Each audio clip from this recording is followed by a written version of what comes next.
C'est quoi un tunnel de vente? C'est quoi la différence avec un funnel?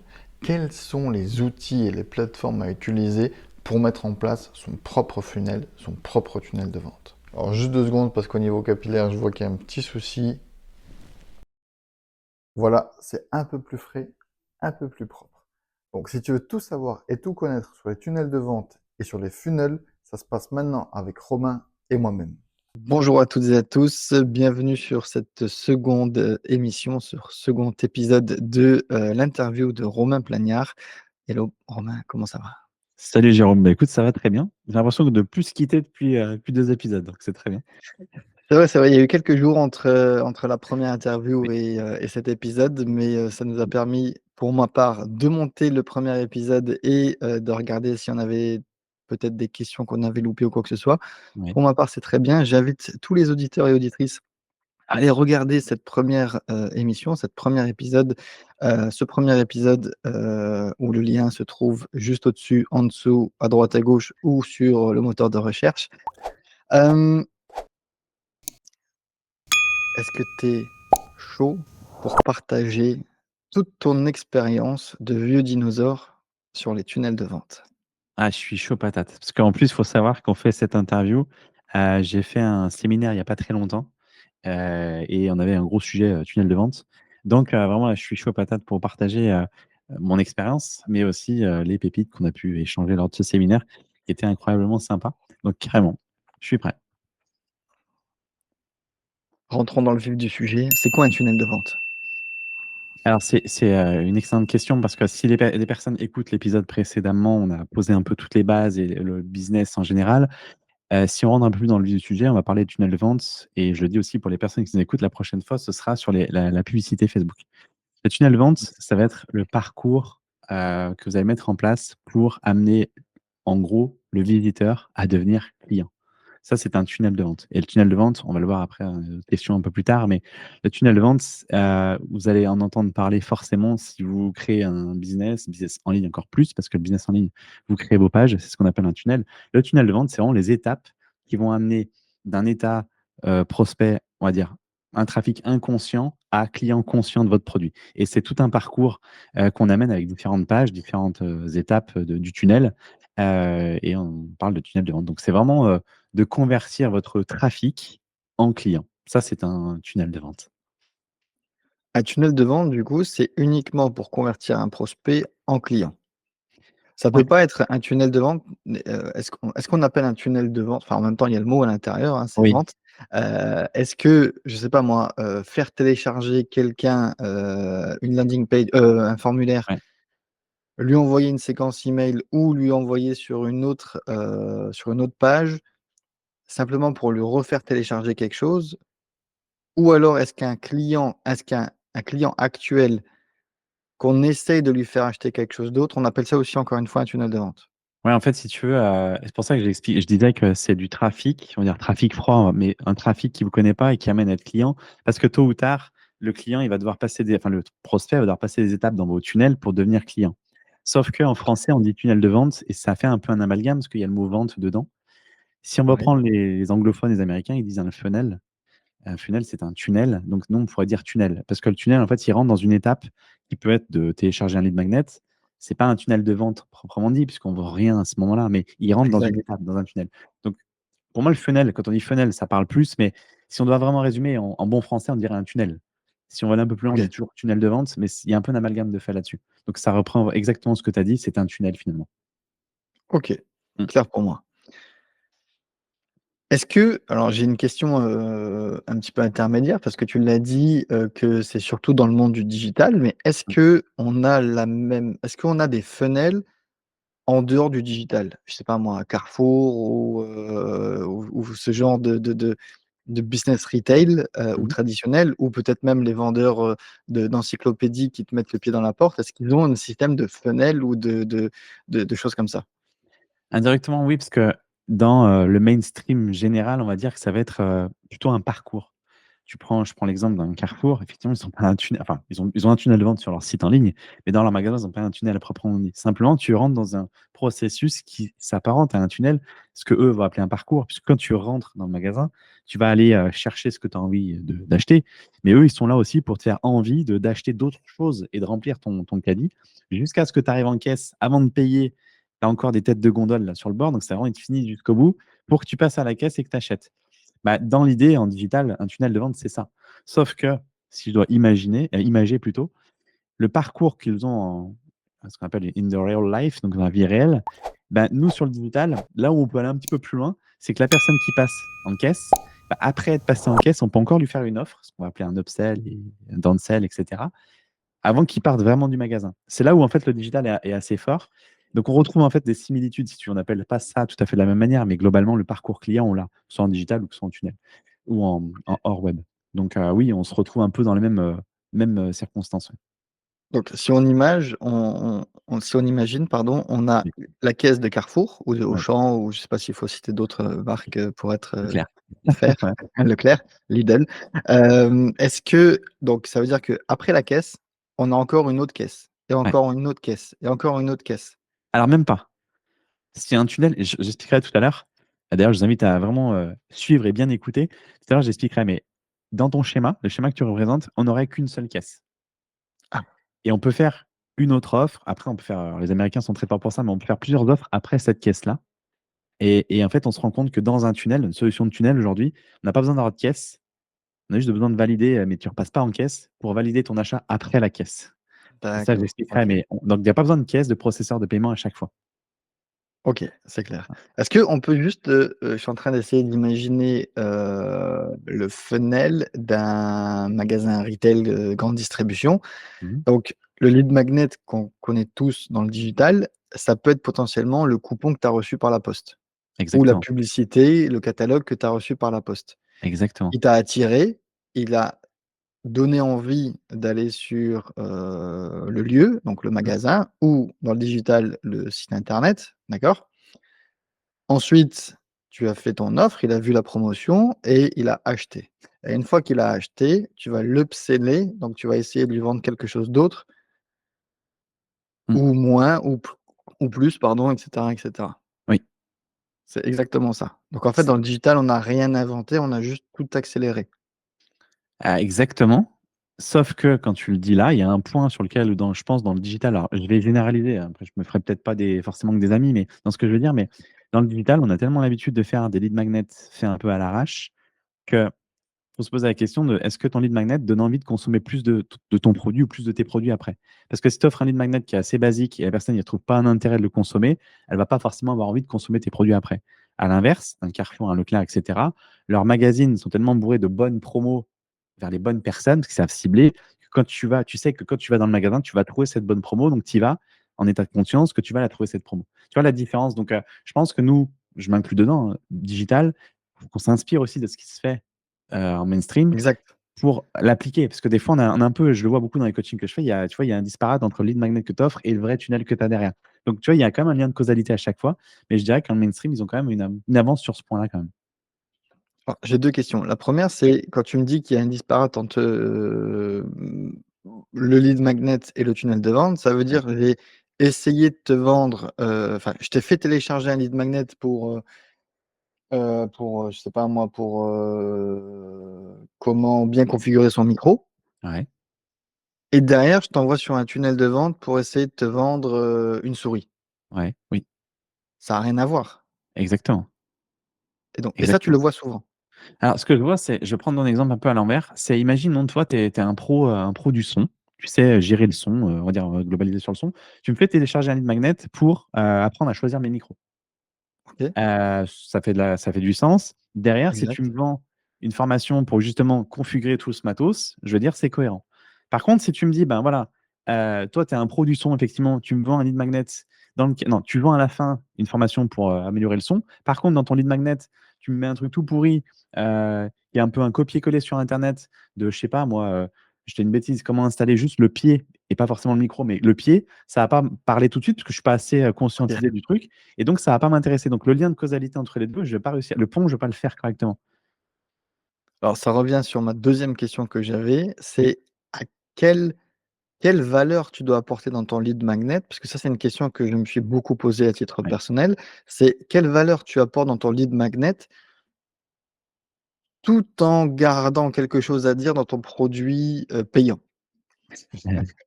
Ah ça c'est une excellente question parce que ça c'est une problématique que je vois, je pense, allez je vais peut-être dire des bêtises, mais au moins une fois par jour, quand j'accompagne mes clients ou que j'en parle avec des gens.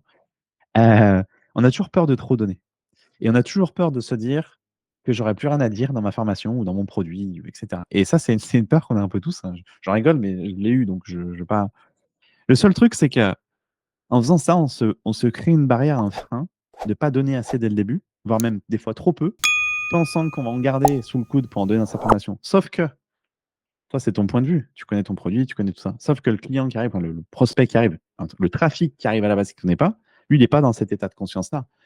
Donc, est-ce que tu es prêt à Lui, il qui sait est-ce pas qu'il ce qu'il y a dans le produit derrière. non, il ne sait pas, mais il a besoin de savoir, il a besoin de commencer à goûter à ce que tu sais faire ou ce que tu vas apporter. S'il ne te connaît pas, il faut qu'il OK, commence à savoir. donc reprenons le parallèle avec, Carrefour. Oui, Si on te fait goûter un saucisson qui est dégueulasse, forcément tu vas pas le manger l'acheter. exactement, exact. OK. Si quand tu passes ouais, dans ta balade de Carrefour et qu'on te tend dans la main un bout de, je sais pas, de pâté et que tu es anti-pâté, je dis une connerie, bah, ouais, tu vas pas apprécier le mouvement et tu vas pas aller plus loin. C'est pas pour autant que tu vas acheter, les 15 kilogrammes de pâté derrière parce que ça va pas t'intéresser. Donc si tu veux, il y Exact. a une dissonance entre effectivement, le début, l'entrée de ce tunnel parce que quand on te fait goûter quelque chose, c'est pour que tu achètes derrière. Bah, c'est comment on te fait rentrer? Et donc ton produit de départ que tu offres, donc qu'on appelle un lead magnet pour ceux qui ne connaissent pas, il faut qu'il soit cohérent avec ce que la problématique initiale ou la problématique majeure qu'a ton audience et le résultat ou la solution que tu veux lui apporter dans ce lead magnet. Et j'ai envie de te dire que moi, je suis de l'école de dire, ch ça ne me dérange pas de donner un maximum. Parce que je sais que derrière, il y a plein de gens, ça, il faut le savoir, hein. Si tout le monde savait se servir des ressources qu'on vous met à disposition, on n'aurait pas besoin de formateurs, on n'aurait pas besoin d'acheter des produits, parce que toutes les ressources sont sur internet. Il y a tellement de ressources, on ne peut pas me dire: «C'est pas possible». Tu peux trouver sur YouTube, dans les blogs, des forums, il y a Clair. tout. Il y a tout. L'autre jour, je fais un petit parallèle, j'ai écouté un mec, s'est mis dans la chanson. Il a appris à jouer avec son clavier et cetera, uniquement sur internet. Il s'est mis à chanter et depuis, il a fait un album et cetera. Je trouve ça génial. Il y connaissait que dalle et il a dit: «Les ressources Bien. étaient sur internet». Donc si tu veux, tu peux mettre toutes les bonnes ressources dans ton lead magnet. Tu as toujours des gens qui ont besoin de plus, d'être accompagnés, d'acheter ton service plus ou d'acheter plus et donc pour ça que là-dessus, je pense vraiment, moi, c'est ma vision, c'est hésite pas à en donner un maximum dans ton lead magnet. Mesurer bien sûr, mais de donner ce que la personne a besoin pour la faire conscientiser que tu es la bonne personne, tu as une expertise de ouf et ton produit, c'est sûr qu'il va être bon. Tu vois, cette rassurance-là pour qu'elle aille plus loin après. Donc tu as plus à y OK. gagner de donner que de te restreindre à dire: «J'ose pas trop donner parce que ça va peut-être pas être bon pour moi plus tard». Ça, j'y crois pas ça. Mais est-ce que du coup, le client ne peut pas être déçu une fois qu'il a acheté le produit? En se disant: «Putain, il m'a tellement donné gratuitement que j'aurais pas forcément dû payer». Ah mais c'est à toi d'être bon sur le produit alors après. Si tu OK, offres un produit derrière, enfin, tu proposes vraiment un produit à l'achat derrière, c'est à toi d'être bon et de montrer que l'énergie que tu avais déjà dans le petit cadeau gratuit, bah, tu la retrouves dans le programme, voire plus parce que, je sais pas, il y a d'autres formations, d'autres des coachings ou je sais quoi, mais c'est à toi d'être bon. Donc ça te permet de se remettre en question, de exact. vendre un produit qui soit bon et travailler. Donc voilà. Moi, juste sur ce point de qu'est-ce qu'on donne gratuitement et qu'est-ce qu'on fait payer, j'avais lu un article ou j'avais lu un post LinkedIn, je sais plus, de qui. C'était marq il disait, en gros: «Donne le quoi et le pourquoi gratuitement et le comment tu le fais payer». Ouais, alors, j'entends et ça, je trouve ça très vrai. Maintenant, tu prends, c'est un exemple, il y en a d'autres, mais un qui a percé, moi, dans mon domaine marketing, c'est Alex Hormozy, je sais pas si tu connais? Oui, Alex Hormozy, lui, il a cassé le game en offrant, en fait. Il donne tout, il donne tout. Le mec, tu peux, tu tout. Quand il fait des conférences, il donne tout et à la fin, il te vend un bouquin à 7 $ je crois, enfin même pas 7 $. Enfin, en fait, il vend rien, il ouais. donne tout. Mais ça n'empêche pas d'avoir un business derrière. Donc si tu veux, de tout dévoiler, tu vas dans ses webinaires, hein, tu as tout, hein. Tu prends son webinaire, tu as déjà toutes les clés pour, faire ton business et derrière, ils vendent quand même des coachings, des consultings et cetera. Pour dire que je pense que ça dépend où tu mets Mais le c'est quoi la curseur. psychologie derrière? C'est Bah, enfin, qu'est-ce qui fait que toi tu ach enfin, qu'est-ce qui fait qu'ils vont quand même? ben, parce que ce qui est intéressant dans son business model et là où il est très fort, c'est qu'il il va te donner toute la solution pour faire jusqu'à à peu près ton million d'euros. Si tu suis à la lettre, tu peux potentiellement créer un business qui va générer le million. Et c'est là où il intervient. Une fois que tu as goûté au million, tu as envie d'aller au 10, au 100, bah lui, il est justement consultant dans cette partie-là et il vend ses consultings très très cher et il a des clients. Donc en fait, tout ce qu'il donne en mouillant le maillot en gratos, bah, il s'y retrouve largement, très largement, dans la partie consulting très high ticket. Donc il amène les gens dans cette rampe de lancement gratos pour ensuite les récupérer en plein vol. Et là, il sait qu'il peut y aller parce qu'ils ont et l'argent et la confiance. Donc, je t'explique même pas les prix, mais c'est exorbitant. Et il a tout compris. Et il part d'un produit gratuit. C'est clair. Mm. Est-ce que c'est obligé d'avoir un tunnel de vente quand on a un business? Malheureusement, à cette question, j'avais au début envie de te répondre oui et non, mais c'est pas une réponse. Parce que ça dépend en fait. Enfin, ça dépend à quelle étape de business dans quelle étape, à quelle étape pardon, tu es dans ton business. Si tu te lances là maintenant tout de suite, j'ai tellement vu trop de gens attendre d'avoir un super tunnel qu'ils n'ont jamais rien fait ou très peu fait. Ok. Versus un mec qui y va direct. Je crois qu'on avait parlé en plus dans la précédente vidéo. Un mec qui va direct, qui dit voilà, j'ai pas un super tunnel, j'ai pas de page, mais j'ai envie de vendre mon service maintenant. Qu'est-ce que je fais? Bah, ce mec-là, il va plus vendre que toi qui est en train de préparer ton tunnel, un super bien fait, etc. Donc, quand tu te lances, si tu as vraiment la rage de vouloir vendre rapidement, je pense que tout con, hein, un lien Stripe, un lien PayPal, c'est OK.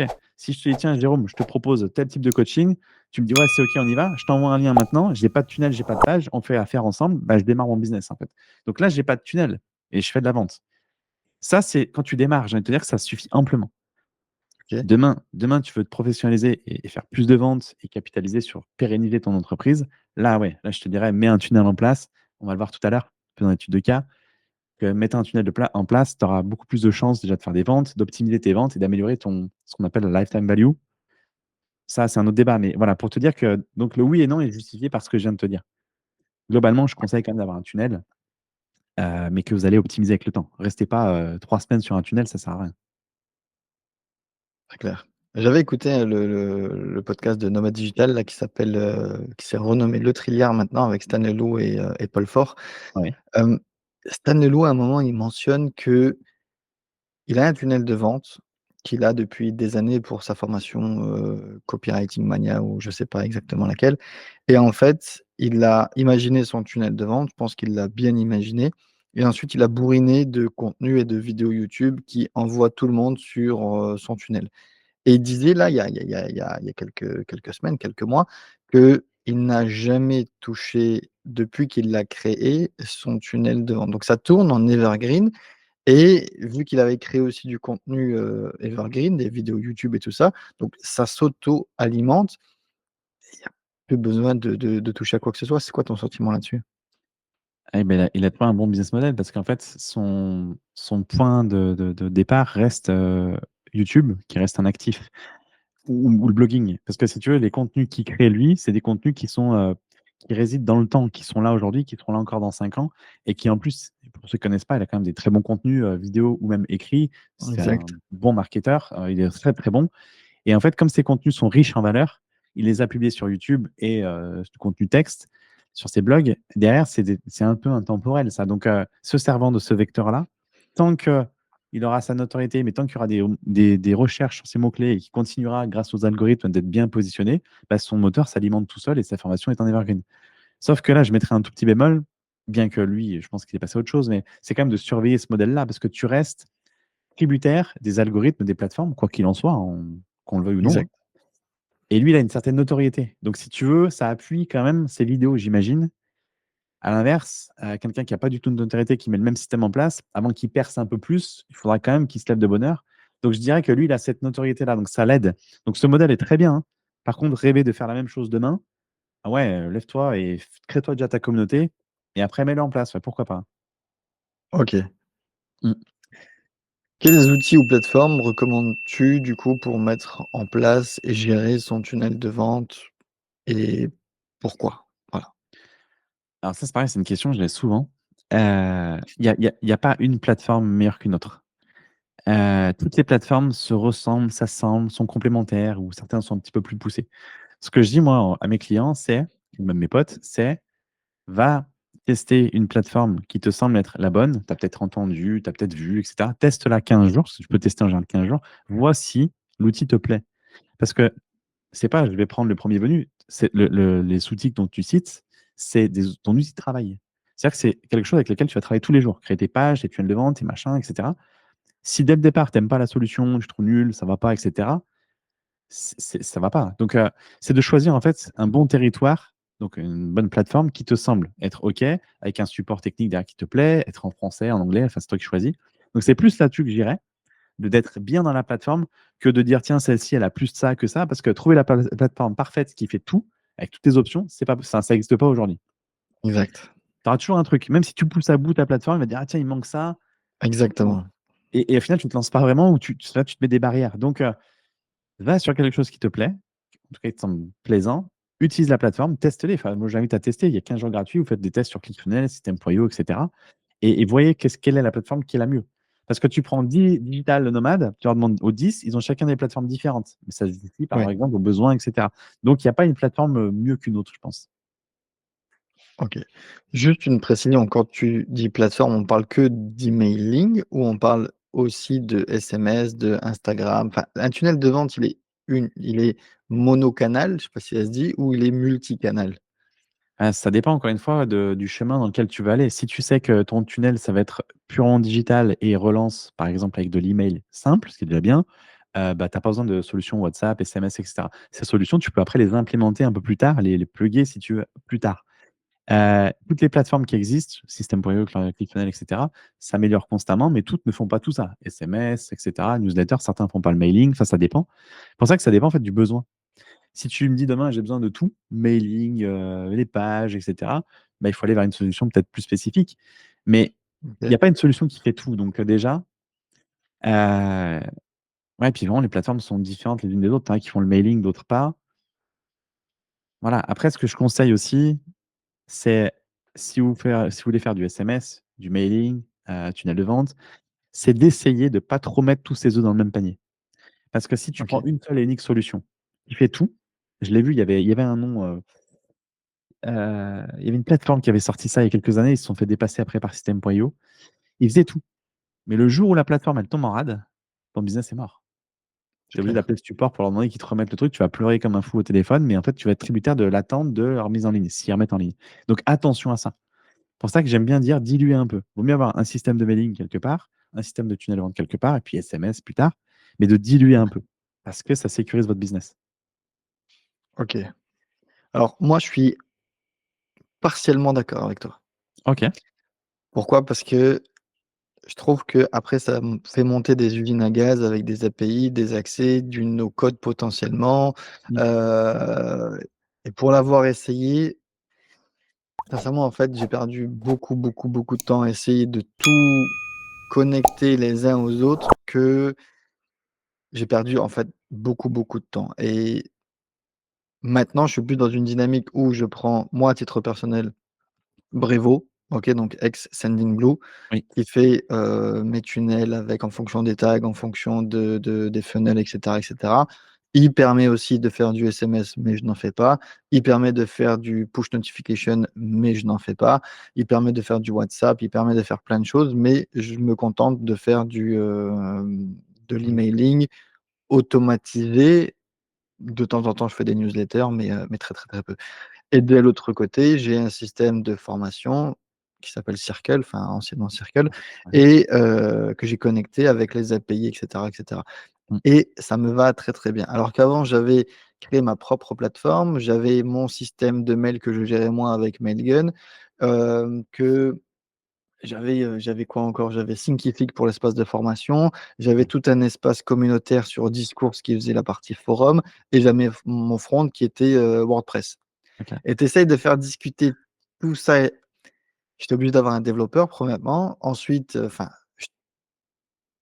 une J'entends. grosse perte de temps, d'argent, et au final, je suis revenu, enfin moi, mon conseil maintenant, c'est de prendre un système, basique. C'est sûr que d'un point de vue, sécurité, si la plateforme, elle tombe en rade, c'est foutu. Mais je suis pas sûr que si tu prends un gros comme Mailchimp, comme Brevo, Sendingblue ou enfin, tu vois, ClickFunnels, je suis pas du tout fan. En plus, ça coûte la peau du cul. System.io, j'aime bien, mais ils ont pas d'API. Enfin, franchement, il faut qu'ils se bougent le cul à ce niveau-là.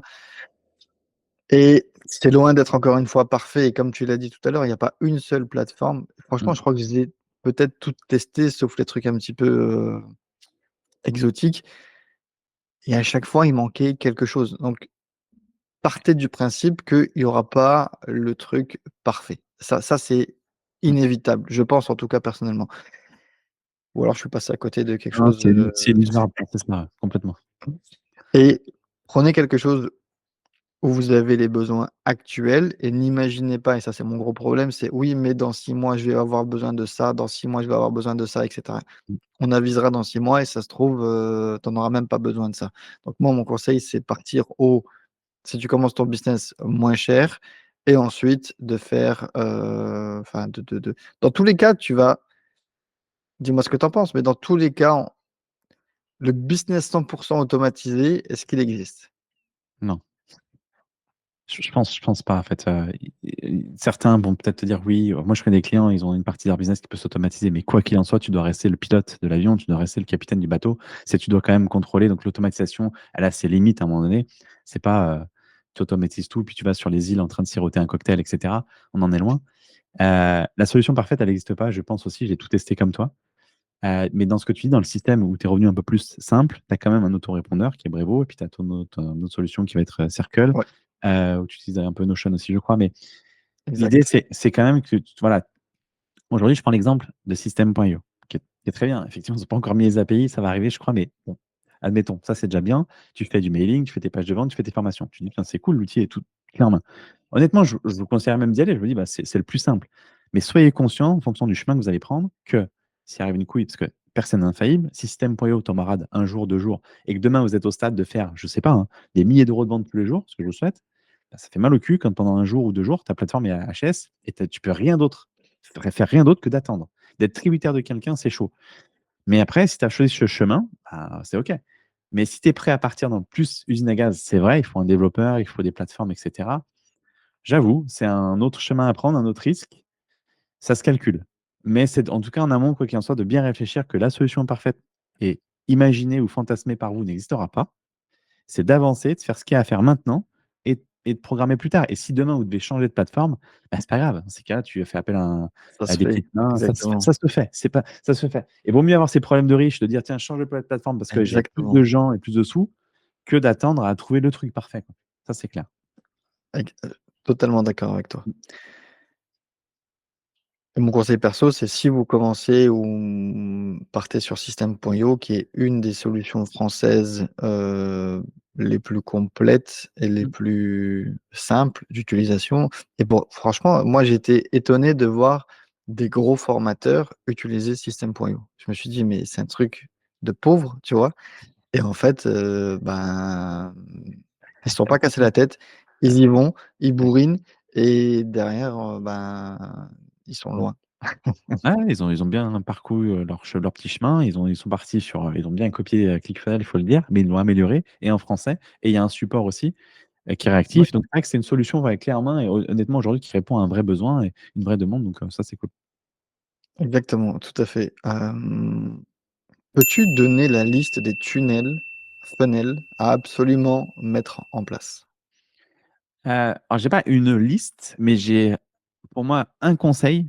Hier, tu vois, j'étais, avec un client qui a un business qui tourne uniquement par DM sur Instagram et le mec il fait plus de 10-15K par mois. Ah, tu Ah te oui, dis: «Putain, il y a waouh quand même». Et ben, la première chose à mettre dans un tunnel et moi, c'est vraiment le truc, c'est un lead magnet. Donc un tunnel de nurturing, c'est-à-dire nurturing, c'est d'apporter de la valeur. Ça va être d'offrir un cadeau. C'est la page avec la promesse qui offre le cadeau et la page de remerciement. Déjà juste ça pour moi, c'est la fondation à mettre. La première fondation, le premier pilier, c'est ça. Si tu as ça, bah, déjà tu peux capitaliser sur créer ton audience et attirer des prospects. Et là, tu as un OK. début de business déjà, parce que nos business respectifs fonctionnent avec quoi? Bah, des leads. Plus tu as de leads dans ta liste, plus potentiellement ton business peut bien se porter. C'est un peu comme l'essence que tu mets dans la voiture, c'est pareil. Donc, la liste, c'est pas une liste, mais c'est un conseil, c'est de démarrer avec un lead magnet Et après, bien sûr, avoir un tunnel dans le sens, avoir une page de vente si vous avez un produit à vendre. Alors, page de vente, bon de commande et page de remerciement, enfin le classique. Si vous avez ces deux-là, bah, vous êtes paré déjà à avoir un business qui peut faire déjà beaucoup de chiffres. OK. Mm. Donc voilà un peu mes conseils sur les recommandations sur les tunnels de vente. Et encore une fois, attention, un tunnel, parce qu'il y a tunnel et tunnel de vente, comme on disait tout à l'heure. Donc voilà, au moins de mettre en place un funnel qui permet de capter vos emails. Ça, c'est la première chose à faire et à mettre en place. OK. Très clair. Donc la première des choses, c'est d'essayer de capturer l'email du prospect Oui. et ensuite de lui délivrer un maximum de valeur à travers un lead magnet ou à travers, une série d'emails ou ce que tu veux Mm. et derrière d'essayer de le faire acheter ton produit. Exactement. C'est OK. exactement ça. Ton client d'hier, Mm. il était sur Insta. Mm. Je pense qu'il utilise ManyChat, qui est l'outil le plus Même pas. connu. Même pas? Non, même pas. À la mano? Ah ouais? Mais non. Ah si, si. Il te Alors dit, commente, il utilise Romain même pas cette Planard en stratégie. commentaire. Il Même utilise pas même ça? pas ça. Non, non. En fait, il a créé C'est fou. tellement de notoriété dans son domaine, c'est pas une star internationale, hein, mais il a créé son truc et il le fait très bien, que les gens viennent quasiment spontanément discuter avec lui par message et ça finit après en accompagnement. Mais il n'a pas de mini chat, de comment en DM, etc. Il n'a pas tout ça. Je sais même pas s'il connaît d'ailleurs en plus. Ouais. Donc Ah mais c'est des encore fois, la il faut aller à contresens de tout ce qui se fait. Ça, tu vois, pour moi, c'est la preuve concrète qu'il y a pas une stratégie, un truc à suivre. Lui, si on décortique son business, il est hors cadre de tout ce qu'on pourrait penser, stratégie, machin, et il fait son beurre. Certes, aujourd'hui, il a envie de rassembler les pièces de puzzle et rassembler tout ça, je peux le comprendre. Mais tu vois, cet exemple-là, c'est un exemple, et je le dis parce qu'il y a tellement de gens qui se focus à dire «Ah, je veux faire pareil ou mettre le même système en place, avec un truc des fois déstructuré, tu peux faire du Simple, business. ouais. Ou simple, effectivement. Donc voilà. Mais dis-moi si je me trompe, mais la première, enfin, tu vois, là, on parle d'automatisation, de funnel, d'outils, de plateformes et cetera. Tout ça, c'est des trucs qui sont automatisés, on est d'accord? Oui. Mais on oublie un step, c'est de tester d'abord manuellement peut-être? Parce que si tu automatises quelque chose qui merde, bah, tu auras beaucoup plus de merde à la fin, non? Alors, si tu veux, ça, ce que tu dis, c'est un bon tremplin, un bon pont avec le prochain sujet qu'on va aborder, qui est la pub Facebook. Moi, personnellement, je valide ça parce que les gens veulent aller plus vite que la musique. C'est-à-dire qu'ils veulent absolument vendre tout de suite, mettre en automatique, faire de la pub, etc. Sauf qu'ils oublient une chose, c'est de tester en mode organique si leur offre plaît, si, je sais pas, si eux-mêmes connaissent bien leur marché comme ils le disent, parce que souvent tu dis, est-ce que tu Ouais. connais ton avatar, ton marché? Oui, oui. En fait, quand tu creuses, ils ne le connaissent pas du tout. Donc, d'y aller en mode mano ou organique, je l'invite vraiment à le faire. Une fois que tu sais que ça, tu le contrôles, tu le maîtrises, ça marche, ok. Bah, l'autre étape, on va scaler, on va mettre de la pub, etc. Parce que tu vas sur un domaine que tu connais et tu sais que ça vend ou que ton offre plaît. Donc, ce que tu dis là, c'est ultra important de bien ne pas brûler les étapes parce que tu peux vite te cramer les ailes, effectivement, si tu vas trop vite. Ouais. Fermer les ailes et puis potentiellement aussi dépenser de l'argent inutilement et du temps à essayer de tout configurer, essayer de payer des outils. Moi, System.io, c'est 30 balles ou 40 balles, je crois que c'est pas grand-chose. Ouais. Mais, si tu le fais d'abord à la mano, comme il le fait, ton client d'hier, Mm. et que ça fonctionne, tu as juste à, demander ou même déléguer, l'automatisation de ce que tu fais manuellement. Tu filmes Ouais. avec un Loom, ce que tu fais manuellement, tu lui dis: «Crée-moi, toute la machine derrière, Oui, merci Romain» et derrière, c'est parti. exactement. OK, C'est ça. très clair. Mm. On va revenir un petit peu sur tout ce qui est, funnel un peu plus traditionnel, par l'email.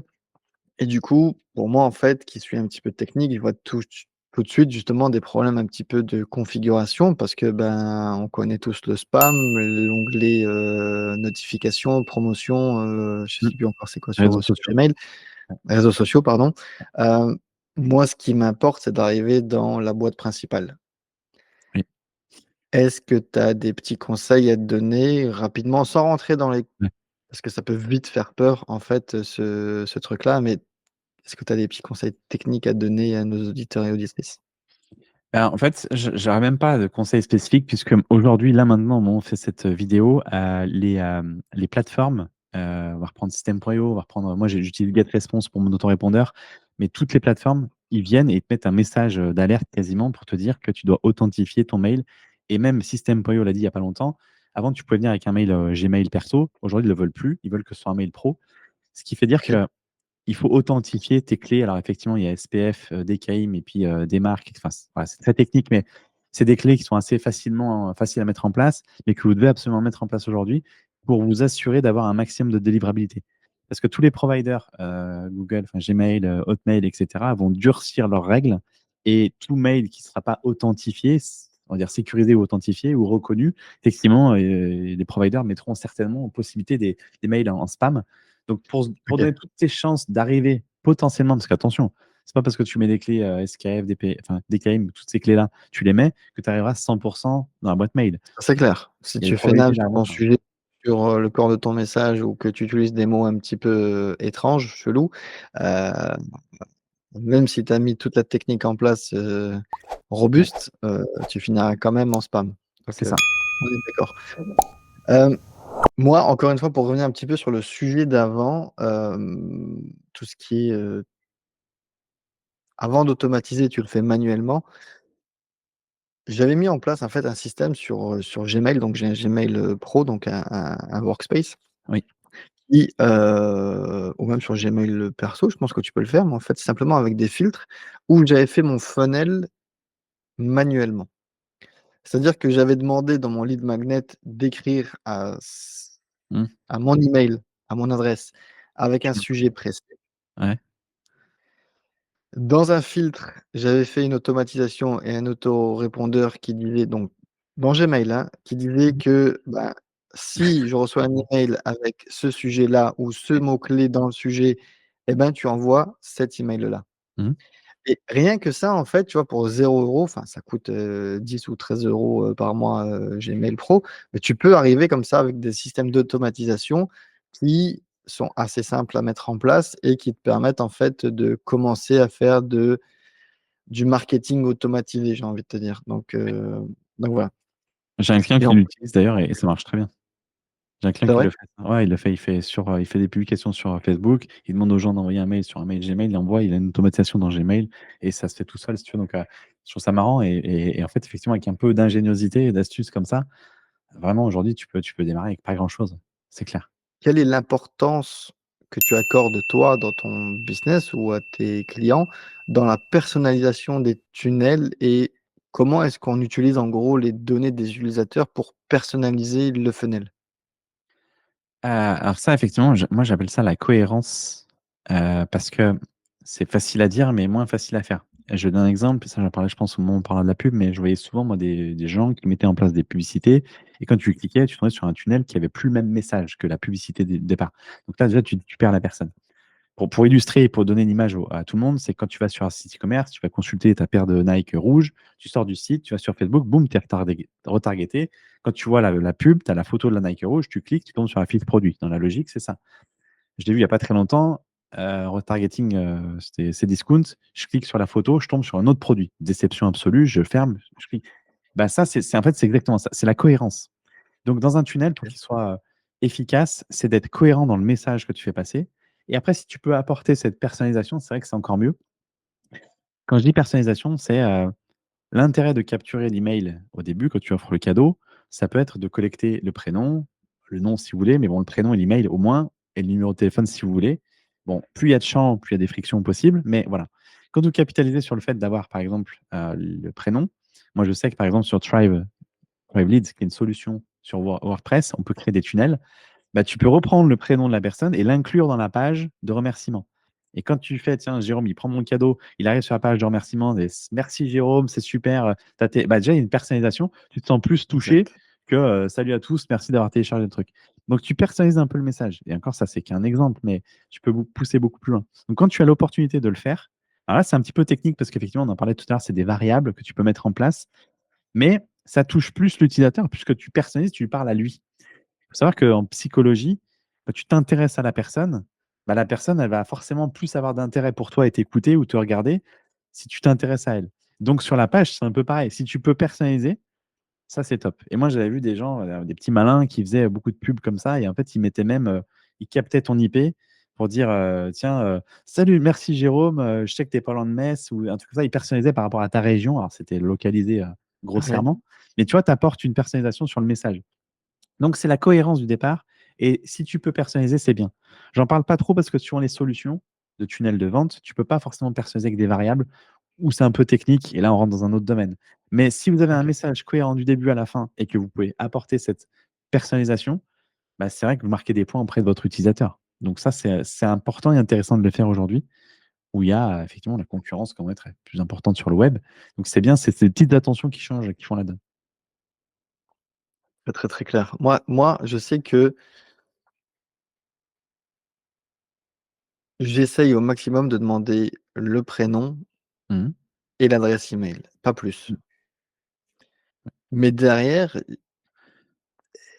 enfin, tu vois, moi, encore une fois, hein, je vends une formation, Amazon FBA, mais mon discours n'est pas le même ou ne doit pas être le même si c'est un débutant, si c'est un middle ou si c'est un gros expérimenté qui fait déjà quelques millions d'euros, de chiffre d'affaires et qui cherche à beaucoup de sujets sur tout ce qui est comptabilité, TVA et cetera, que le petit débutant s'en fout. Lui, ce qu'il veut, c'est faire du pognon et trouver le produit, rentable. Oui. Et tout ça encore, tu vois, je sais qu'il faut le faire, mais je l'ai pas encore vraiment bien mis en place sur mon business, personnel. Et je sais pas s'il faut le faire ou s'il faut emmener tout le monde sur un seul funnel et c'est fini. En fait, dans cette partie-là, on va parler de segmentation. Et la segmentation, à un moment donné, elle est importante parce qu'encore une fois, si on veut rester cohérent avec ce que je disais tout à l'heure, c'est d'avoir un message cohérent dès le départ. Effectivement, toi, dans ton tunnel, tu as, on va dire, 3 typologies d'avatars, entre le débutant, l'intermédiaire et le confirmé, on va dire. Forcément, tu vas pas parler de la même manière à chacun. C'est logique d'ailleurs, puisqu'en plus, le besoin n'est pas le même. Le besoin initial, c'est effectivement dire e-commerce de manière générale, mais derrière, après, le besoin spécifique, c'est pas le même. Donc, à un moment donné, si tu arrives à segmenter, malgré tout, bah, ça permet de diffuser et mieux diffuser ton message et de faire peut-être, je sais pas, des offres plus high ticket pour les gens qui sont avancés parce que tu as beaucoup de choses à leur apporter et puis de l'automatisation type formation pour les débutants. Mais en fait, à un moment donné, on arrive à une segmentation et ça, on peut le faire dans les tunnels. Soit tu le fais au travers de mailing, en envoyant à toute ta liste, mais le message que tu fais passer, ça va s'adresser qu'à une certaine partie de ta liste. Et dans Ouais. ces cas-là, tu peux, alors avec les autorépondeurs, c'est pareil, tu peux faire des listes et segmenter. Et soit tu laisses effectivement de manière globale, mais de manière globale, bah, pour moi, tu n'optimises pas à 100% tout ce que tu pourrais vraiment faire. Parce qu'encore une fois, chaque message va être différent. Ça, c'est clair. La résonance ne sera pas la même. Donc, sans segmenter, tu perds peut-être un peu de business. OK. Mm. Donc, on demande pas beaucoup d'informations et ensuite le jeu, c'est de remplir tous les champs de ton autorépondeur, au maximum. Alors, c'est vrai que ça a aussi un vaste débat parce que ça dépend de ton objectif. Si dès le départ, tu veux capitaliser sur avoir un maximum de prospects, oui, tu mets prénom, email, tu sais, tu laisses comme ça parce qu'après, tu as de la friction, tu auras moins d'inscrits, etc. Ouais. Tu fais entrer un max de personnes dans ta liste et après, si tu es bon et tu as un parcours clair, tu vas segmenter au fil du temps. Ou alors, dès le début, tu fermes la porte et tu dis voilà, moi, je vais accompagner peut-être, je sais pas, que les pros dans l'e-commerce. Et ben, Ouais. je veux des infos. Email, prénom, téléphone, etc., Boum, revenus. boum, boum. Ouais. Où en es-tu dans ton business, tu mets quelques questions, tu fais une sorte de formulaire d'entrée. Et dans ces cas-là, là, tu as une liste très segmentée. Mais c'est un choix de départ. Moi, je suis plus pour la première Ça, option. ouais, pareil. Mais je sais que, il y avait un vendeur une grosse société qui vendait tout ce qui était, régime masseur, pour les femmes et cetera et Ouais, en fait, ils ont pris le pari de mettre un formulaire multi-step, mais tellement, tellement long que derrière, ils savent que celui qui a été jusqu'au bout, il va mettre la CB. oui, Tu vois ce que je veux dire? c'est un parti pris. Et alors que si tu mets juste nom, prénom et que derrière tu déroules, tu vois, genre, je sais pas moi, HelloFresh, tu vois, tu t'inscris et derrière, Ouais, tu te prends une bombardée tous les jours d'emails, d'emails, d'emails, d'emails. Eux, ouais, ils ont pas fait ce choix-là. Ils ont fait un gros step form qui est assez conséquent où tu dois donner tes dimensions, ton poids, qu'est-ce que tu bouffes, où tu habites, ta date de naissance, combien tu as d'enfants et la plaque d'immatriculation de ta bagnole. Enfin, j'en sais strictement rien. ouais, Mais ils ont calculé ou ils ont analysé en fait que alors ils ont beaucoup de pertes de ce formulaire, mais ceux qui vont au bout à X 90 ou j'ai pas envie de donner des chiffres, absurdes, mmh. ils ont mis la CB. C'est sûr et certain, ça devient un client, Ouais. dans les 24 heures. Et ça, à mon avis, ou du moins ça devrait être mis en place en fonction de ton pricing, en fonction de ton offre. Si tu as un petit produit, tu fais un truc nom, prénom et derrière tu as ton funnel qui se déroule. Mais si tu as un truc comme Hormozy, à, quelques milliers ou quelques centaines de milliers d'euros, par an, je pense qu'un bon formulaire, c'est aussi à mettre en place. En fait, c'est la qualif d'entrée. Si tu es prêt à faire rentrer tout le monde ou pas. Si tu veux faire plus qualif, comme tu expliques dans l'exemple, certes, tu as un formulaire qui va être interminable, mais tu sais que ceux qui vont le terminer vont acheter. Dans ces cas-là, tu vas avoir un coût d'acquisition qui va être quand même important si tu fais de la pub ou ça va te coûter très cher. Par contre, Exact. tu sais que si tu acquiers je sais pas, ton client final qui remplit le formulaire, ça te coûte 100 euros et que tu vends ton produit 1000, tu es rentable, mais il faut accepter de mettre 100 balles par tête de client et c'est pas tout le monde qui a ces moyens-là. Donc, si tu veux, tu te mets une barrière d'entrée. Je valide totalement ce que tu dis. Mais si tu es confiant sur la valeur que tu apportes, le premier système de mettre très simple prénom, nom, enfin prénom mail et tu le fais rentrer dans ton système après. Si tu sais que tu apportes tellement de valeur avec tes vidéos YouTube, tes mailings, etc., tu es conscient et tu sais que tu vas le transformer en client, ou en tout cas, tu vas transformer un pourcentage de cette liste en client. Ce chemin-là est intéressant. Parce que je vais reprendre l'exemple d'HelloFresh. Pour moi, HelloFresh, ils font une grosse erreur. C'est qu'effectivement, ils bombardent en pub. Mais ils bombardaient tellement tout le monde que toi et moi, on va être bombardés de la même manière et ça se trouve, on ne consomme pas de la même façon. Sauf qu'ils envoient des box, pas très cher, je crois que tu peux goûter pendant 6 jours, enfin, je sais plus, il y a un truc. Sauf que, moi, je connais des personnes qui le font, hein, qui sont inscrits plusieurs fois avec plusieurs mails différents, qui reçoivent des offres de bienvenue où tu payes ça et une misère, tu goûtes. Et les mecs, ils sont à manger pendant 3 mois, tu vois, ils suivent le truc. HelloFresh, ils ne gagnent pas d'argent et puis après, en fait, ils se désabonnent. Et pour moi, ils ne segmentent pas. Moi, tu vois, ils me bombardent aussi encore de pubs. Ils n'ont même pas analysé vraiment le besoin de comment je fais, etc. Donc, je ne vais pas dire que l'offre Monsieur Madame Tout ne m'intéresse pas, mais dans ma manière de fonctionner, ça ne m'allait pas. Donc, j'ai arrêté. Et je reçois encore plein de pubs. Donc, tu vois, de ne pas segmenter, bah, tu arrives à un moment donné à tirer sur des cibles qui sont plus trop tes cibles, si tu veux. Donc, faire attention aussi à ça. Donc, est-ce que tu es prêt à payer le prix au début de segmenter à fond tout de suite ou pas? C'est une vraie question que tu peux te poser, que les gens peuvent se poser plutôt. Donc, c'est je prends propre à chacun, ça, en fait. Ouais, parce qu'au début de l'interview, on disait quand même que pour nos business respectifs, il faut avoir le plus de leads possible qui rentrent dans la machine. C'est Ouais, mais mathématique. Plus tu fais ouais. rentrer de monde et normalement, plus ton chiffre d'affaires augmente. Ouais, mais alors, dans l'image que je vais te donner, c'est si on reprend le truc, moi j'aime bien dire ça, c'est tu mets l'essence dans le moteur, tu mets de l'essence classique, je sais pas, gasoil, et tu mets le gasoil plus que tu payes un peu plus cher. Ben, en fait, si tu veux, alors, je sais pas ce que ça fait précisément le moteur, mais pour dire que ça dépend, en fait, soit tu fais encore une fois rentrer massivement des leads et tu sais que tu vas réussir à les convertir parce que tu as confiance en ta manière de vendre, soit effectivement tu veux segmenter d'entrée de jeu parce que tu n'as pas envie de parler à tout le monde, tu as envie d'être plus spécifique sur un marché spécifique, on va appeler un marché de niche. Ouais, ouais, ok, ouais, c'est ok. Mais c'est vraiment dans ton business model, c'est à toi de définir cette stratégie. C'est clair. On a parlé de personnalisation. Oui. Maintenant, je voudrais qu'on parle, en quelques minutes de l'A/B testing. Mmh.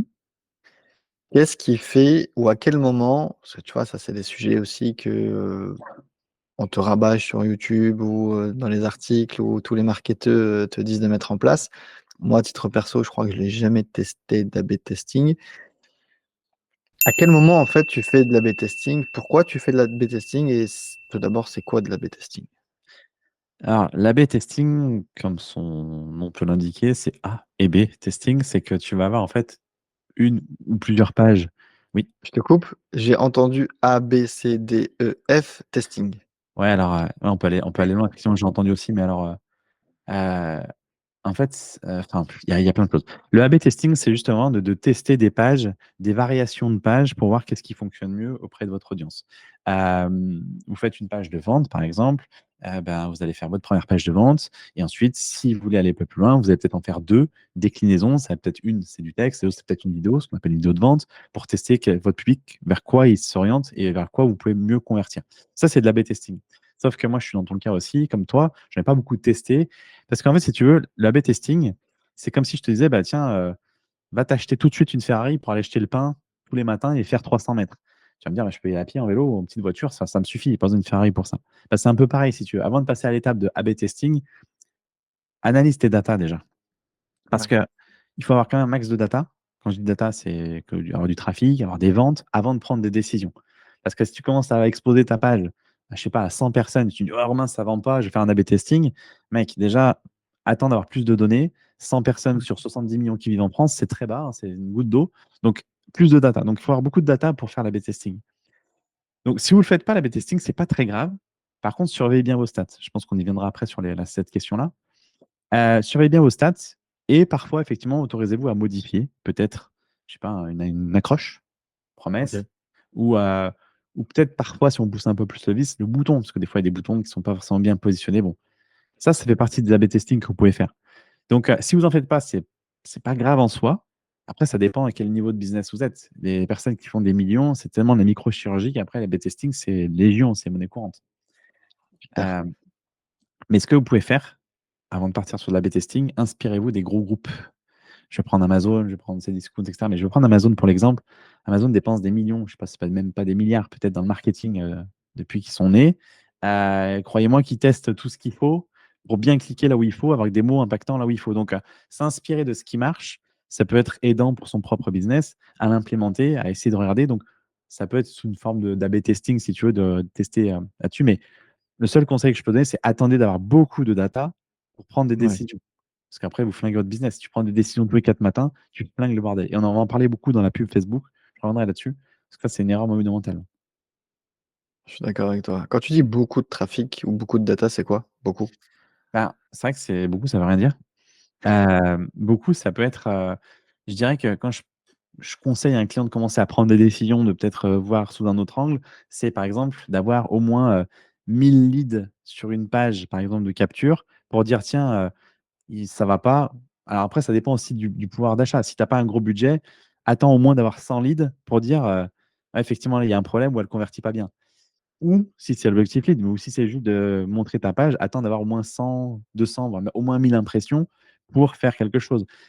J'ai pas un nombre précis. Parce que sur Facebook, par Ouais, exemple, attends d'avoir au moins 1000 emails pour dire d'avoir une base minimum pour créer une audience. exact. Encore. Mais donc, plus tu en as, mieux c'est en fait. C'est juste qu'à un moment donné, il faut corréler entre les stats et le résultat. Et si tu sais que tu pars un peu dans le mur parce que tu as des grosses stats, enfin, tu as plein de stats, mais ça ne vend pas, pose-toi et dis-toi qu'est-ce qui ne va pas. Donc, attends d'avoir quand même de la data. J'ai pas de nombre à donner, hein, clairement, mais faites pas ça Ok. tout de suite comme ça. Un petit mix entre les variables et l'A/B testing, c'est tout ce qui est landing page personnalisé. Oui, Alors, pour te donner un petit peu de contexte, c'est j'ai toujours, mais je l'ai jamais fait, toujours voulu faire de la pub Facebook ou ce que tu veux. Par exemple, je sais pas moi, j'ai encore une fois, j'ai ma formation à vendre. Il y a pas un avatar client sur Facebook qui dit, vendeur sur Amazon, enfin, il y a pas d'étiquette, tu vois? Donc même oui. quand je vendais mon logiciel, c'était assez compliqué d'aller targeter, c'est pour ça que j'ai jamais fait de publicité. Mais je me dis que si je fais, je sais pas moi, une publicité pour, hem les plombiers ou pour les, femmes au foyer ou pour, voilà, ce genre d'avatar qu'on arrive à targeter sur Facebook et qu'ils arrivent sur une page qui leur parle, tu vois? Ouais. Donc, qui est brandée avec, soit des trucs de plombier ou soit des trucs d'enfants, de mères au foyer et cetera, mais sans devoir multiplier le nombre de pages. Parce que des avatars clients, dans mon cas, je peux en avoir 50 et j'ai pas envie de dupliquer ou de créer 50, ou 100 pages, ou 100 landing pages différentes. Mm. Donc l'idée, en gros, c'est ou même peut-être je vais aller un petit peu plus loin dans la problématique, c'est imagine tu as ton formulaire où dans ton formulaire, tu as demandé le nom, le prénom, l'adresse email, le prénom comme on a dit tout à l'heure et Mhm. derrière tu lui as dit, soit ton niveau sur Amazon ou soit la problématique qu'il a envie de résoudre. OK? Ouais. Ouais. Et une fois qu'il a cliqué sur, envoyer le formulaire, Mm. sur le CTA, il tombe sur une landing page qui reprend en fait soit son niveau, Ouais. donc avec des phrases ou soit la problématique qu'il a énoncée et qui le rassure et qui lui dit: «Putain, ouais, en fait, il vient de comprendre, tout mon besoin». Et dans ma question, donc qui est un petit peu longue, hein, je suis désolé, mais je suis en Mmh. train de réfléchir en direct, c'est imagine, tu as mis ton la problématique dans le formulaire, donc prénom, email et je galère à faire ma TVA sur ou je galère à trouver un super produit à vendre sur Amazon, comment est-ce que tu peux m'aider, Jérôme? Il a cliqué sur envoyer et là, il tombe sur une, landing page qui reprend son prénom.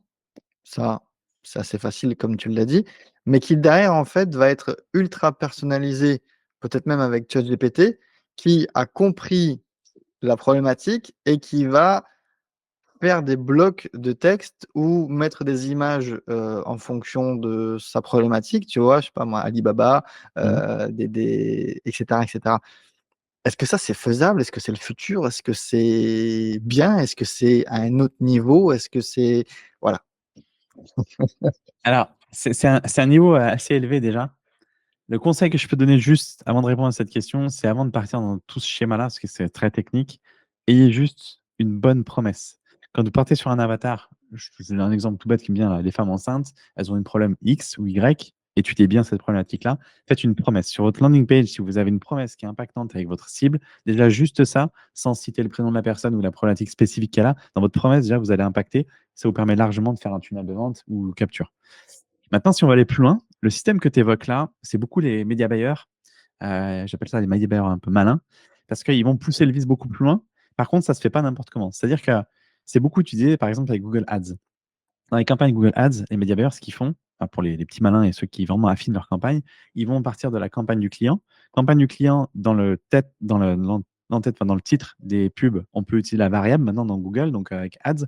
Donc en fait, Google quasiment automatiquement génère presque la question du client posée dans la recherche, il l'intègre quasiment déjà dans la pub. Et en fait, Oui, après, dans le parcours, on peut reprendre des éléments, encore une fois en variable, dans ces pages et y intégrer des éléments que Google aura réussi à capter pour les mettre et pour personnaliser. Là, c'est un level déjà plus où il faut avoir la connaissance du marché et de la plateforme que tu utilises et de la plateforme que tu utilises pour tes pages et la connaissance technique de l'implémenter. Mais ça, j'ai déjà vu justement l'exemple que je donnais tout à l'heure. Salut Jérôme, je sais qu'autour de Metz, il y a différents plombiers tiens, qui sont là, on peut te conseiller de celui-là. Ça existe, ça se fait, mais il faut un niveau quand même level déjà de conscience et de technique déjà poussé quand même. Donc oui, c'est réalisable, mais je ne peux pas te donner la solution concrète. Il y a quelques outils que oui. j'avais connus à l'époque, mais je ne sais plus lesquels faisaient ça. Google Ads, beaucoup de médias buyers font ça pour personnaliser l'annonce et le tunnel. Mais globalement, pour ceux qui peuvent nous écouter, voilà, ayez le focus sur votre promesse. Si votre promesse, OK, elle est résonante avec votre avatar, déjà, vous allez pouvoir aller loin comme ça. très clair. Mmh. Et du coup, quel KPI il faut regarder, prendre en considération pour savoir si enfin, pour mesurer la performance de son funnel? Alors, que ce soit un tunnel e-commerce ou un faux produit comme moi, ou je sais pas, tu vends même un Presta ou autre, toujours regarder le nombre de personnes qui ont déclenché la page, toujours corrélé versus le nombre de ventes que vous faites. Ça, c'est pour moi les premiers KPI. Après, on peut aller un peu plus loin, bien sûr, mais les premiers KPI à regarder, c'est ça. Combien de personnes ont déclenché ma page, combien de personnes ont vu ma page et combien j'ai eu de ventes. Ça vous permet déjà de tenir un pourcentage de transformation. Et en e-commerce, c'est très regardé, parce qu'on optimise la fiche produit, on clique, etc. La personne achète. En infoproduit, c'est pareil. Donc pour moi, c'est vraiment the métrique à regarder. C'est ce qu'on appelle le taux de conversion. Là, je te parle d'un produit, mais ça Exact. peut être aussi, par exemple, pour un lead magnet, c'est surveiller le taux de conversion. Quelles sont les personnes qui ont déclenché ma page avec ma promesse versus le nombre de leads que j'ai dans ma liste. Et en fonction de ça, je fais un pourcentage. Et là, je peux estimer de voir s'il est bon ou pas bon. Alors, je ne peux pas vous donner de chiffres précisément, parce qu'en e-commerce, je ne les ai pas. Et puis en infoproduit, ça dépend du produit, c'est du high ticket, low ticket, etc. Mais globalement, il y a après un chiffre de référence dans votre domaine, mais surveillez ça. Pour moi, c'est un des éléments ou l'élément à surveiller pour assurer la viabilité de votre tunnel et de votre produit, bien sûr, derrière. OK. Mm. Question très simple, mais que peut-être plusieurs personnes se posent. Tunnel de vente ou newsletter? Ceux qui me connaissent diraient newsletter. Moi, je dirais effectivement newsletter, mais je dirais les deux, en fait. Aujourd'hui, l'un va pas sans l'autre pour moi, puisque le tunnel permet d'exposer ton lead magnet ou même ton produit ou tes produits, donc de vendre. La newsletter, elle permet de donner de la valeur, fédérer, garder le contact avec ton audience et proposer tes produits que tu envoies après dans ton tunnel. Donc pour moi, les 2 sont même d'ailleurs primordial de les garder en association. Parce que l'exemple tout bête, vous rentrez dans le tunnel, je prends, je sais pas, Cdiscount, admettons. Vous rentrez dans le tunnel Cdiscount, vous consultez un produit, et cetera. Vous inscrivez à la newsletter ou même sans newsletter, ils arrivent à vous targeter, mais bref. Et là, vous achetez pas le produit. Du coup, derrière, ils vont vous envoyer des emails de promotion sur ce produit ou promotion d'autres produits un peu connexes. En fait, l'idée, c'est que vous revenez dans le tunnel pour acheter un des produits dans leur shop. Bah, la newsletter sert à ça. Donc la newsletter, elle permet de ramener le client et de leur refaire prendre conscience que tiens, le produit à la boutique, tu as oublié de l'acheter, en gros. Donc si tu veux, un e-commerce, c'est très utilisé. En infoproduit, c'est pareil. Tu rentres dans mon tunnel, tu vas avoir de la valeur. Tu n'as pas acheté mon produit tout de suite, mais tu vas avoir de la valeur au fil du temps. Puis après, à un moment donné, tu vas te dire, bah, finalement, ouais, Romain, c'est la bonne personne, j'ai envie d'acheter son produit. Enfin, en Ouais, gros, hein. Mais c'est un peu ça. Donc la newsletter, elle vient quand même compléter. Donc je dirais vraiment les deux. Aujourd'hui, si vous n'avez pas les deux, pour moi, c'est un manquement, et surtout à la newsletter, de ne pas avoir de newsletter. Donc les deux sont importants. Vraiment. clair, très clair. J'ai une petite question ou plutôt une réflexion Ouais. que je me pose, c'est, tu vois, un tunnel, le plus souvent, c'est par email, comme on l'a dit, il faut rédiger. Alors c'est sûr à certains, tu vois, il y a ChatGPT maintenant, mais ou d'autres IA, mais il y a un moment où qu'est-ce que je raconte dans mon funnel? Dans mon email 1, dans mon email 2, dans mon email 3, dans mon email 4, dans s'il a fait ça, je lui enfin, tu vois, ça peut aller très, très loin un funnel en fonction de conditions, en fonction de enfin, s'il a fait cette étape-là, s'il a pas ouvert un email, enfin, on peut aller très, très, très, très loin et du coup, en fait, augmenter le nombre de contenus à écrire ou à devoir délivrer. Oui. Comment est-ce que ou quel conseil tu donnerais à ceux qui ont le syndrome de la page blanche ou qui se disent: «J'ai écrit 2 emails, mais il m'en faudrait, beaucoup plus pour que ça soit un vrai funnel». Heu, En fait, quand j'entends ça, de toi, mais aussi de mes clients ou des gens avec qui je discute, j'entends un autre problème derrière, c'est que je me sens pas forcément légitime de parler d'un sujet où je pense que je vais à un moment donné arriver à cette situation, je saurais pas quoi dire. Ce que j'aime dire, c'est que, tu vois, par exemple, nous 2, on s'est vus sur le premier épisode, on aurait pu échanger des heures alors qu'on se connaissait pas beaucoup avant. Ça aurait pas posé problème parce que c'était spontané et 2 minutes avant, moi, je me suis pas dit: «Tiens, qu'est-ce que je vais dire à Jérôme? Oh putain, j'ai peut-être, j'ai pas de mots, j'ai syndrome de la page blanche». Je me suis pas dit ça. C'est une image, mais si tu veux, parce que le mailing doit jamais s'arrêter. Quand tu rentres dans ta liste, la personne doit recevoir des emails à la fréquence que tu veux, mais ça doit jamais s'arrêter. Parce que le problème qu'il y a, c'est que souvent les gens vont faire une séquence, donc quelques emails automatiques, tu en reçois 1, 2, 3, puis après plus rien. C'est-à-dire que moi, Ouais, je vais être dans une liste d'une personne, je vais recevoir les 3 premiers mails où tu sens que le mec il a patate, et cetera, puis après plus personne. Et en fait, tu l'oublies, parce qu'on est abonné à plein de newsletters. Donc il y a d'autres personnes que exact. tu vas lire et tu oublies le premier. Et en fait, le jour où ce premier-là te fait une offre, au bout de 6 mois, tu te rappelles plus trop du produit, tu sais plus trop qui il est, qu'est-ce qu'il apporte, donc tu oublies. Et ça, c'est un problème. C'est pour ça que le newsletter, c'est le fil conducteur de garder le contact avec ton prospect. À la question de: «Qu'est-ce que je vais dire? Je sais pas trop» et cetera, c'est une fausse erreur, enfin une fausse idée plutôt, parce qu'on a toujours des belles choses à dire, toujours plein de choses à faire. Simplement, avant de penser dire: «Tiens, je sais pas ce que je vais dire», déjà on met une barrière dans son cerveau, dire: «Putain, j'ai pas d'idée». Déjà on bloque notre cerveau déjà. Sauf que si tu lui dis: «Bah, en fait non, tu prends un sujet», il faut bien que ce soit corrélé avec ce que tu vends aussi. Tu prends ton sujet: «Qu'est-ce que je pourrais dire autour de ce sujet?» Bah, dans l'idée, c'est déjà pose-toi les questions de quelles sont les questions que se pose ton client sur Google. Va sur YouTube, regarde des sujets qui parlent de ça et fais-toi des idées, regarde des articles de blog. Bref, aujourd'hui, on n'a pas le droit de dire que j'ai pas d'idée. Il y a ChatGPT, Ouais, effectivement, qui peut t'orienter aussi. Et si tu veux, pour amener ton client à un état de conscience qu'il achète ton produit, justement, dans ta séquence ou dans tes emails, c'est de parler de ce produit sous plusieurs formes. C'est-à-dire de dresser les problématiques rencontrées, d'amener les croyances sur ce sujet, de dire quel est le, le coût de l'inaction pour faire conscientiser à ton client que comme il passe pas à l'action, enfin, ouais, ton prospect, bah, il peut perdre ça et ça, lui montrer et lui proposer que la solution, c'est ton programme. Et en gros, ton écosystème email, il tourne autour de ça. Et des sujets, des problèmes, tu vas en trouver plein autour de ton produit. C'est de parler de ça. Donc vraiment partir là-dessus. Et on ne peut pas dire, ouais, encore une fois, avec tous les outils qu'on a à disposition, tu trouves des idées. Ou même, tu prends là, tu t'arrêtes ta cam, tu te poses juste 2 minutes, tu réfléchis à ton sujet, je te la mets dans le mille, tu vas trouver peut-être 10 idées d'un coup. Tu vas les ouais, noter et après, tu reviens dessus. c'est clair. Mm. Moi, j'ai juste une je sais pas si c'est un hack ou en tout cas un petit conseil, c'est on a forcément quelqu'un qui est plus avancé que nous sur le sujet, Mhm. toujours. soit un concurrent, soit un mec qu'on suit sur les réseaux. Moi, j'ai envie de te dire, ou même si tu parles dans le e-commerce, en fait, c'est simplement d'acheter son produit à ton concurrent et de regarder, en fait, ce qu'il fait. Donc, Mmh. si tu as pas d'idée pour ton funnel, inscris-toi sur la landing page d'un de tes concurrents et tu regardes ce qui déroule et derrière, ne fais pas de copier-coller, bien évidemment, Inspire-toi. mais inspire-toi. Ouais, carrément. Moi, ma deuxième question pendant que tu étais en train de je t'écoutais quand même, hein, mais je réfléchis, en tâche de fond et qu'on n'a pas abordé, je pense, c'est on a imaginé notre funnel pour essayer de vendre quelque chose. On est d'accord? Oui. Mais il me semble qu'il faut pas faire que du: «Achète mon produit, achète ce que j'ai à te vendre». C'est quoi la dose à être, pushy, être vendeur et je te laisse tranquille, mais je te délivre quand même un petit peu de contenu? C'est quoi le ratio?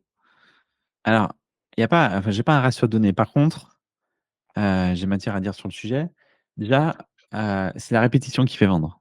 Donc déjà, quand tu sais ça, tu te dis: «OK, il faut quand même que je répète à mon client, enfin, mon prospect, que j'ai une offre». Je le dis parce que tout le monde fait cette erreur, beaucoup, moi le premier, hein.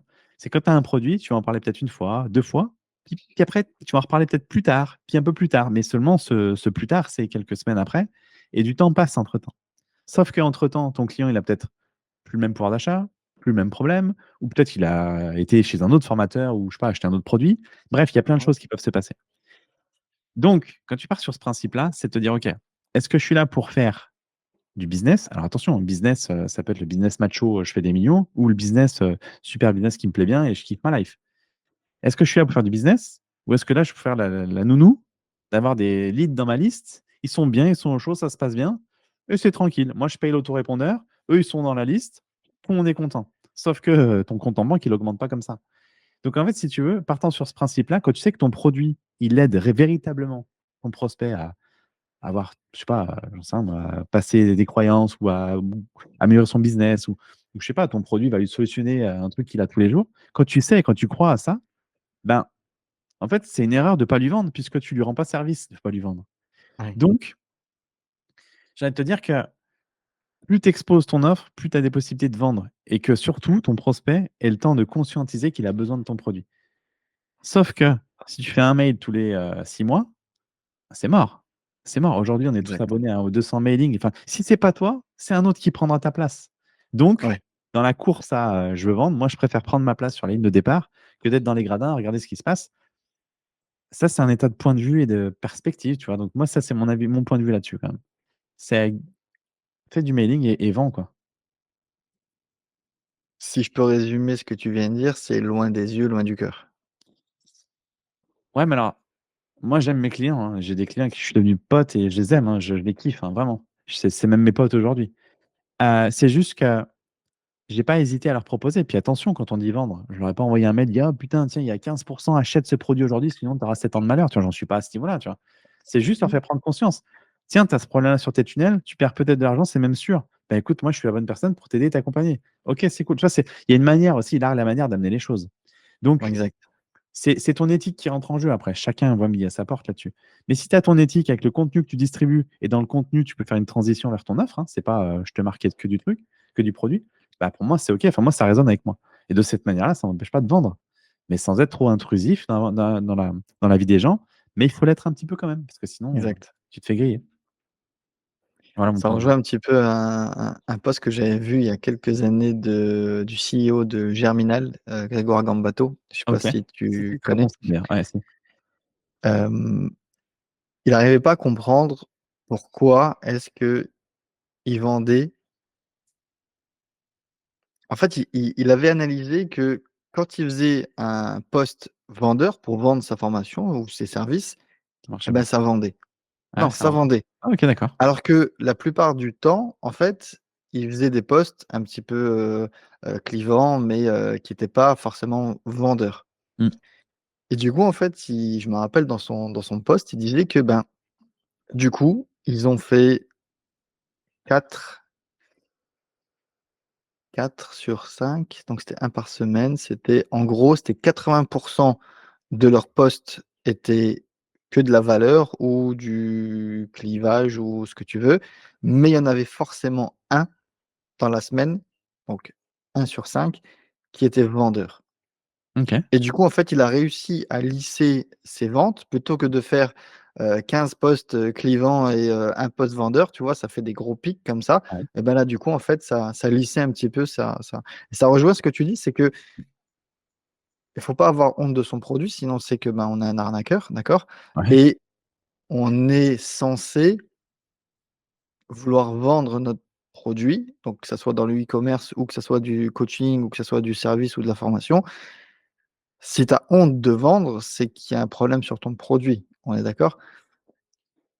Et pourtant, je trouve que beaucoup, beaucoup, beaucoup, et moi y compris, ne font pas, et je crois que je l'ai dit, dans l'épisode précédent, c'est qu'on n'est pas assez vendeur de notre propre, produit. Et dans ton funnel, à un moment, tu dois délivrer un maximum de valeur dans ton lead magnet, dans ta séquence, mais tu dois surtout ne pas oublier de vendre. Bah, c'est une erreur, en fait, si tu vends pas. Parce que tu viens de le dire, si tu sais que ton produit est bon et qu'il résout un ou des problèmes, bah, en fait, c'est une erreur de pas le proposer à tes clients parce que tu es en train de laisser tes clients sur le bord de la route, enfin tes prospects sur le bord de la route, sans solution réelle de leurs problèmes. Et toi, tu es là en train d'intergiverser ce que je leur vends, je leur vends pas, je leur propose pas. Donc c'est pour si on regarde sous ce point de vue-là, sous cet angle-là, c'est pas de la vente. Là, on parle pas vraiment du mot vente, on parle juste de rendre service à ton client, ce qui est vrai. Mais quand tu crois au Proposer, produit, au moins. exactement, le proposer, lui montrer que son problème, j'arrondis le truc, mais son problème égale ma solution que j'ai là. Je crois en mon produit, je sais que tu vas résoudre ton problème avec mon programme. Donc derrière, je te propose ça, ou le produit, ou ce que tu veux. Donc oui, c'est une erreur de ne Exact. pas le proposer. Donc il faut le voir plutôt sous cet angle-là et se sentir légitime. Et si tu crois effectivement à ton produit, ou ta formation, ou ce que tu veux, bah, rends service à ces gens-là. D'accord, et ça rejoint un petit peu le tu vois, tout en début d'interview, on parlait de Stan Leloup. Oui. Moi, il y a un truc qui me rend fou, en fait, c'est sur les ouvertures et les fermetures de formations.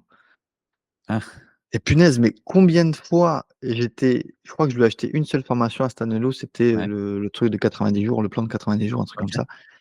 Et j'ai attendu peut-être 2 ou 3 ans, avant de lui acheter sa formation, donc j'ai consommé beaucoup, beaucoup, beaucoup de son contenu gratuit et après voilà. Mais je sais que quelquefois, ben, je sais pas, je viens de recevoir, mon salaire ou j'avais de l'argent sur le compte et j'étais prêt à acheter sa dernière formation ou, voilà, mais en fait, j'étais plus dans l'ouverture de sa formation. Donc je devais attendre qu'il réouvre des places et crois-moi, en fait, que j'ai jamais acheté sa formation parce que, ben, c'était plus le bon timing, c'était plus le enfin, je suis passé à autre chose ou, que je me suis désabonné de cette newsletter, ensuite je me suis réinscrit, enfin bref, tu vois? Un cycle de vie comme ça où le momentum, ben, il était plus, présent. Mm. Alors que s'il avait laissé sa formation en evergreen, ben, je lui aurais lâché, je sais plus, peut-être 1 000 balles, de formation, voilà. Qu'est-ce On n'est plus dans les funnels là, mais ouverture, fermeture, c'est quoi ton avis là-dessus? Bah, si tu veux, ce qui est marrant, c'est quand même quelques années après, tu m'en parles, donc c'est que ça t'avait marqué aussi. Ça met aussi un peu bah, en fait, ça agite chez toi, de la frustration de se dire qu'effectivement, à ce moment-là, je peux pas prendre parce qu'il a fermé les portes.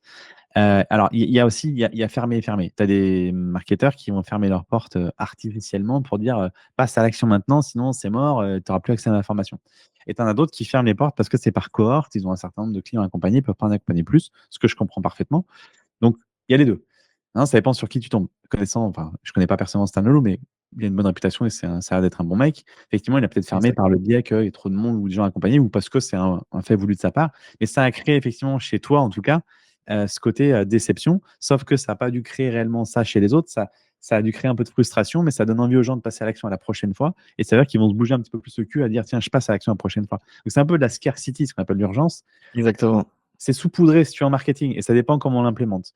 Le cas de Stan, voilà, je pense que c'est certainement justifié, Exact. mais ça a créé chez toi de la frustration qui fait que tu es pas passé à l'action.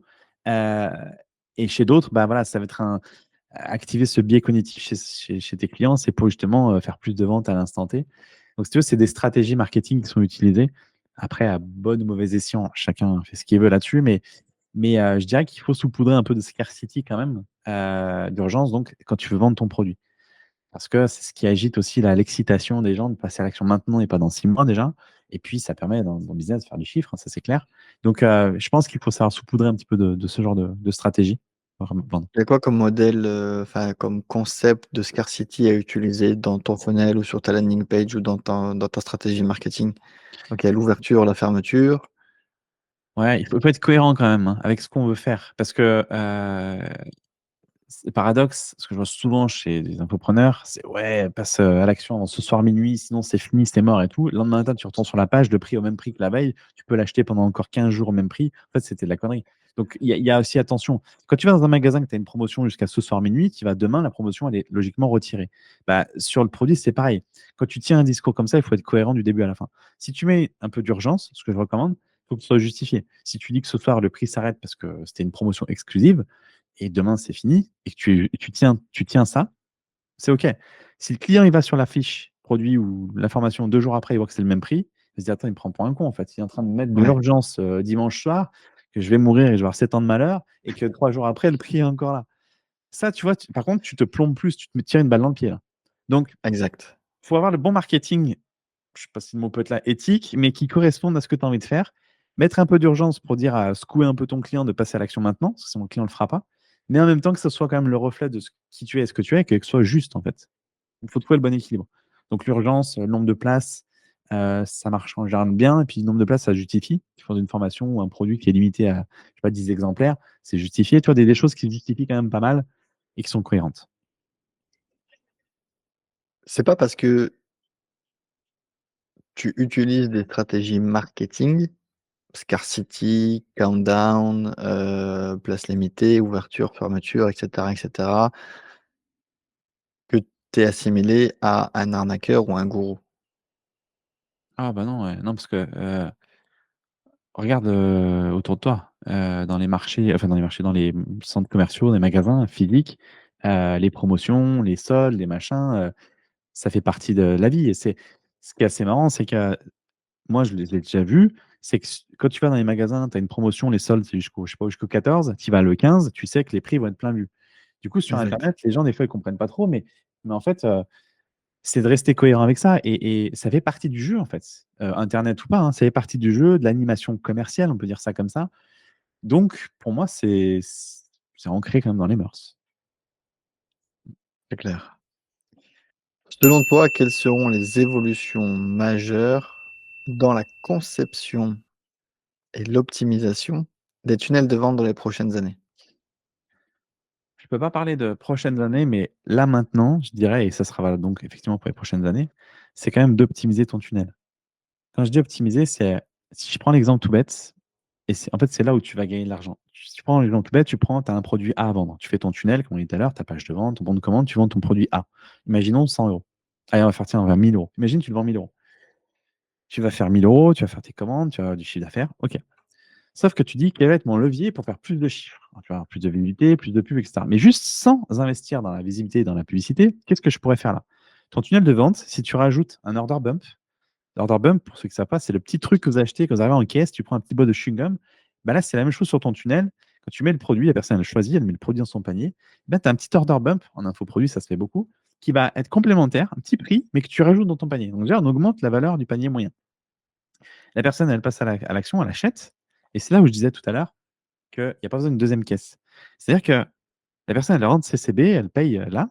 Et là, elle a payé, elle a rentré ses informations. Et là, on me dit: «Attends, avant de partir, tiens, j'ai ce programme-là qui va être complémentaire au premier que tu peux rajouter dans ton panier». Sauf que tu as juste à cliquer sur le bouton, ça va automatiquement débiter la CB que tu as déjà rentrée dans l'étape précédente. Donc, tu n'as plus besoin de sortir ta CB. Donc, ça, c'est ça qui est fort. Et la personne, après, elle tombe sur une page de remerciement. Je la fais simple, mais en gros, c'est ça. Eh ben, ton tunnel où tu avais 1 000 € par vente se transforme en bah, le mec qui veut tout, il achète ton produit, ton order bump et ton upsell, il va peut-être ressortir avec un panier moyen à 1 300 ou 1 200 ou 1 400 €. Ouais, Tu multiplies ça par X centaines ou dizaines ou milliers de ventes à l'année, fais le calcul de ce que tu gagnes en ayant juste rien fait, rajouter une vente, enfin rajouter un produit dans ton tunnel, optimisé. Pour moi, ça se joue vraiment là-dessus. La clé, c'est ça, c'est l'optimisation de ton tunnel, pour maintenant et pour les années à venir. Si tu veux gagner d'argent, c'est qu'à un moment donné, tu te poses sur ton tunnel, tu dis: «OK, mon produit il marche, comment je pourrais améliorer mon tunnel sans dépenser de la pub et cetera? Qu'est-ce que je peux faire?» Si tu fais ces points-là, tu vas gagner déjà quelques centaines, voire milliers d'euros chaque année sans rien faire. sans rien faire. C'est que tu optimises ton tunnel. Donc, pour moi, la conception majeure, la conception sur laquelle on doit avoir un regard assez rapidement, c'est sur ça. C'est sur structurer ton tunnel et l'optimiser. Et ça, pour moi, après, voilà, Super. c'est vraiment la chose sur laquelle il faut mettre le focus. Complètement d'accord avec toi. Mmh. Et des fois, il faut pas grand-chose pour maximiser, son chiffre d'affaires. Exactement.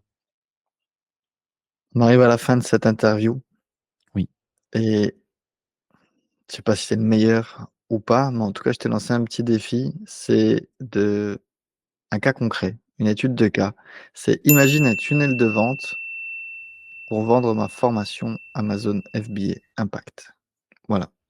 Tu as tout à Bon. faire. On est vierge à ce niveau-là. Qu'est-ce Mmh. que tu mets ou qu'est-ce que tu conseillerais de mettre en place? Enfin, qu'est-ce que tu conseillerais que je mette en place? Alors, je suis un tout petit peu pris les pieds dans le tapis puisque j'ai commencé à donner un début de réponse à la question précédente. Je suis parti un peu tout feu tout flamme et du coup, je vais quand même revenir sur ce que j'ai dit parce que ça va faire partie de l'étude de cas, de ce que tu me donnes, à faire par rapport au produit que tu as. Si je repartais, enfin, si toi ou tu pars de zéro, que tu as ce produit, ce que je ferais déjà, c'est effectivement, basiquement parlant, c'est faire mon tunnel, on va dire classique, mais j'aurais ma page de vente, mon produit que je vends, et cetera. Je mettrai en place, quand même aussi un lead magnet, si on va aller un peu plus loin dans le tunnel, un lead magnet qui va me permettre de faire rentrer des leads dans ma liste parce que rappelez-vous, hein, c'est les leads dans enfin, l'essence qu'on met dans le moteur, donc c'est les leads. Faire rentrer donc un système d'acquisition où les leads rentrent continuellement, un tunnel qui vend mon programme, Amazon FBA. Juste déjà ça, sur le principe, c'est de construire ces deux tunnels. Dès que j'ai ça, je consoliderai la relation que j'ai avec mon audience avec des emails. Quand la personne, elle rentre, tout à l'heure, tu l'as dit, c'est difficile de cibler une personne qui allait utiliser à l'époque Amazon Cockpit ou autre. Donc, par contre, tu sais que de près ou de loin, elle a manifesté un intérêt pour le e-commerce. On ne sait pas à quelle étape elle en est. Est-ce qu'elle en est en mode j'ai envie de vendre et faire de l'argent? Je m'y intéresse doucement, je ne sais pas encore quoi faire. On ne sait pas trop à ce niveau-là. Donc, Exact. pour la nurturer, pour lui apporter de la valeur et conscientiser sur là où elle a envie d'aller, je ferai des emails. Ou en tout cas, je me mettrai dans cette stratégie de je me fais un mail tous les 2-3 jours de valeur que je m'inclus à faire et à mettre en place.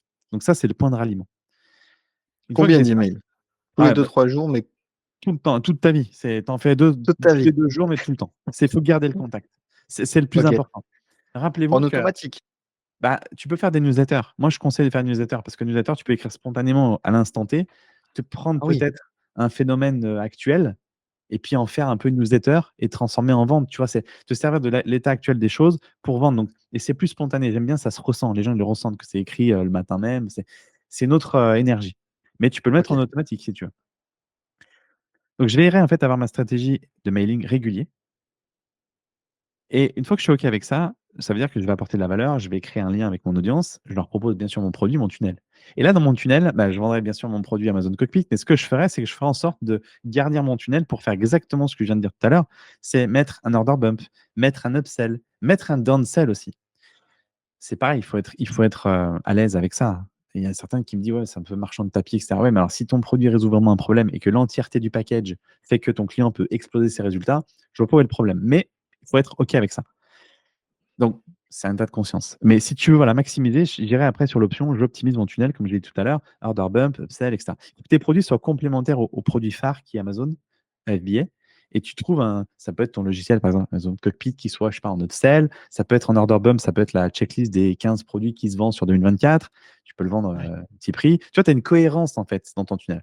Et en faisant ça, pour moi, tu as le tunnel parfait. C'est assez simple, hein, mais tu as le tunnel parfait pour commencer à vendre. Tu as l'entrée du tunnel, les lead magnets, tu fédères, tu nurtures, tu crées du lien. Ensuite, tu as ton tunnel de vente, tu vends ta formation en long, en large, hein, avec tous les éléments, les options que tu peux proposer. Ouais.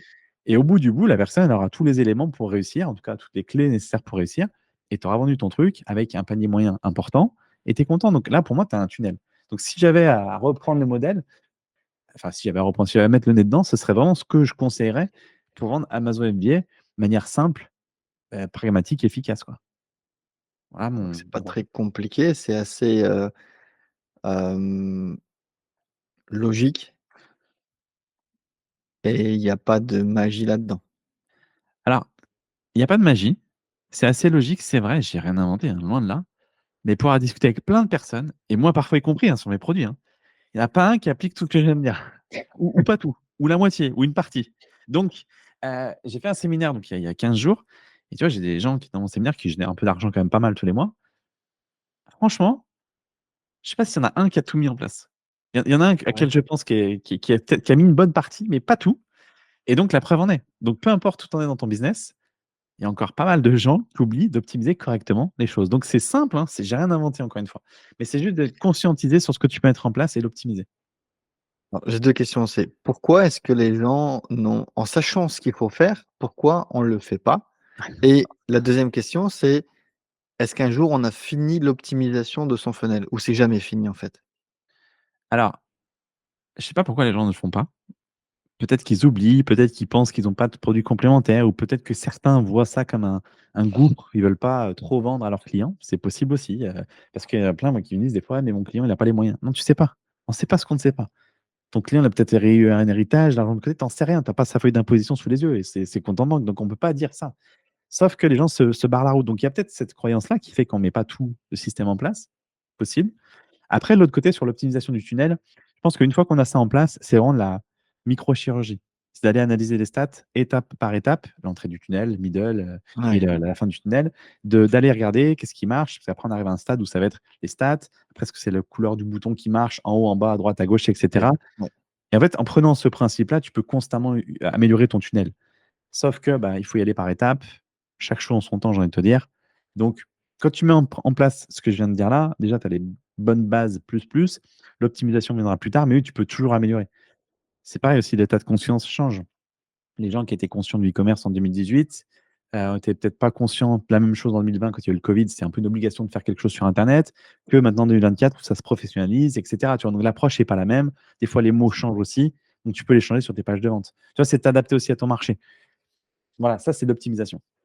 Mais globalement, sans aller jusque-là, déjà, tu as ce qu'il faut. Très, très clair. Encore une fois, ça rejoint un petit peu ce qu'on a dit dans le premier épisode, qu'on a fait ensemble, où il faut pas trop se casser la tête, il faut se lancer Oui, et ensuite on optimise et on exact. améliore tout doucement. Ça, tu vois, pour moi, c'est important de le dire et de le redire. Combien j'ai vu de personnes et combien je vois encore des personnes se barrer la route, pensant avoir le système parfait, le produit parfait, le truc parfait, ou la vidéo parfaite, le reels ou le post parfait. Enfin, non, c'est à un moment donné, il faut y aller et heu et en fait, il faut faire, apprendre à améliorer avec le temps. Le tunnel, c'est pareil, tout c'est valable pour tout, en fait. Et là, c'est beaucoup mieux de prendre ce chemin-là qu'effectivement d'essayer d'avoir, en fait, c'est comme si tu essayais de faire ta première course avec une, Formule 1 ou une Ferrari dernier cri, alors que tu as jamais conduit, jamais piloté, mais tu veux quand même cette Exact. Ferrari. Tu sauras pas la conduire correctement, donc ça sert absolument à rien et d'une, ça coûte des thunes. Mais dans l'idée et dans l'image, c'est ça, c'est ce qu'on souhaite souvent et ça, c'est une erreur. Ça, c'est une grosse erreur. Et j'ai même envie de te dire, enfin, tu vois, c'est les meilleures soirées que tu as faites, à mon avis, c'était improvisé. Ah bon? C'était un coup de tête et on est parti et tu as fait la meilleure soirée de ta vie. Et Heu, moi, je pense que c'est pareil dans le business, en fait, les trucs où tu as planifié sur 6 mois à l'avance, tu t'es fait des grosses attentes sur le truc et en fait, ça fait plouf ou c'est nul ou l'ambiance est pourrie et cetera. Et même moi, en fait, sur, le compte, Instagram, combien de fois j'ai imaginé des reels que j'ai bien montés, que j'ai fait un truc de fou furieux. mmh, Ça a fait, quelques vues, alors que j'ai pris mon téléphone, j'ai fait talati tatata, tac, ça c'est un bon produit. En 10 minutes, c'était torché et ça te fait des 500 000 vues c'est ça, c'est et exactement ça.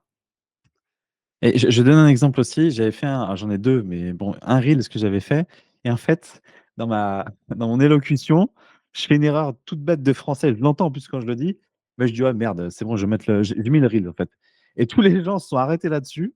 Elle dit: «Ouais, il parle pas français, il sait pas parler», enfin bref et en fait, ça fait un mini buzz entre guillemets. J'ai dû faire 100 ou 200 exactement, 000 vues mais si tu veux, c'est l'interaction qu'il y a eu dans les commentaires à me payer un short quand même, qui a fait que ça a explosé. Sauf que si j'avais fait cette vidéo parfaitement parfaite comme je voulais le faire, j'aurais fait peut-être 500 vues, 1000 vues, enfin j'en sais rien, je ne l'aurais pas fait avec autant de vues. exactement. Donc c'est pour dire à quel point, puis j'en ai une autre aussi qui a fait 1,2 million sur TikTok, je suis littéralement Putain, planté et du coup ça fait 1,2 million. Bref, tu te dis tu peux faire des fois avec du flan, tu peux faire des choses bien, mais ça montre à quel point c'est les gens ils viennent pas chercher la perfection. Exact. En fait, c'est nous qui on se met ça en tête, hein, de vouloir faire super bien, etc. Mais ça sert à rien. Donc, allez, en fait, comme dit McDo, venez comme vous êtes. Faites comme vous le sentez et allez-y. Mais après, c'est notre problème, c'est le regard des gens. On est plus soucieux du regard des gens. C'est pour ça que des fois qu'on fait pas, on veut faire bien, mais voilà. Et ouais, il y a plein de barrières qu'on se met dans la tête, hein. C'est hallucinant quand même. Hallucinant. Exactement. Mm.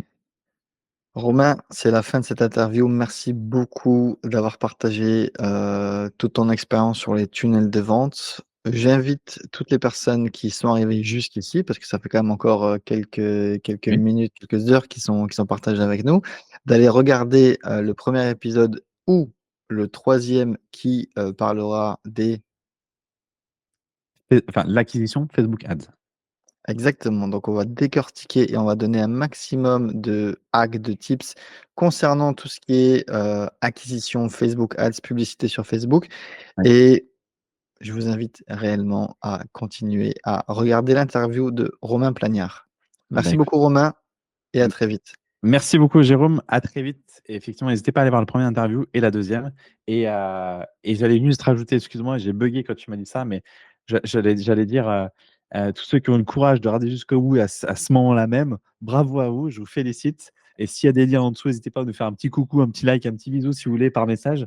Parce que vraiment, ça a duré un peu, mais on pourrait parler tellement des heures de ces tunnels et de plein de choses. Voilà, prenez l'essence même de ce dont vous avez besoin, implémentez-le. J'espère qu'en tout cas, ça vous a aidé à répondre à quelques questions autour des tunnels. Et puis, on se voit la prochaine fois pour Facebook Ads. Exactement. Je me permets juste de rajouter aussi si, enfin, il y a forcément tes réseaux en bas ou à droite, à gauche ou quelque part.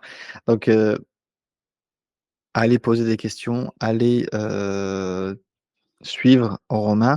Et si vous avez des questions un peu plus précises ou quoi que ce soit, n'hésitez pas à les mettre sous la vidéo ou sous le son. Il y a quelque part un endroit qui vous permettra de poser votre question et on y répondra avec grand plaisir. Donc, voilà. Ah, carrément, Merci carrément. Romain. Merci beaucoup, À Jérôme. vite. À bientôt. Ciao.